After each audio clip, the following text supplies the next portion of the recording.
Oui, si je suis dehors, c'est pas parce que j'ai peur de la justice. Moi, j'étais plutôt heureux. Je saluais que ce dossier soit envoyé à la justice. Même s'il est frappé déjà par la prescription, parce que c'est des opérations de privatisation qui ont été menées sous la pression de la Banque mondiale et du Fonds en 2002.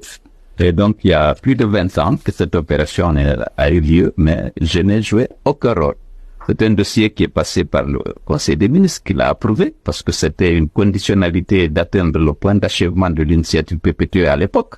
Et le ministre des Finances est seul compétent pour justement la privatisation des entreprises publiques. Et cette opération a été menée exclusivement par le ministère des Finances après l'adoption de la décision en Conseil des ministres. Le ministre des Transports que j'étais, le ministère d'ailleurs que je dirigeais, n'a pas participé justement à la mise en œuvre de cette décision du Conseil des ministres après que le président ait pris un décret pour justement acter cette privatisation de la compagnie.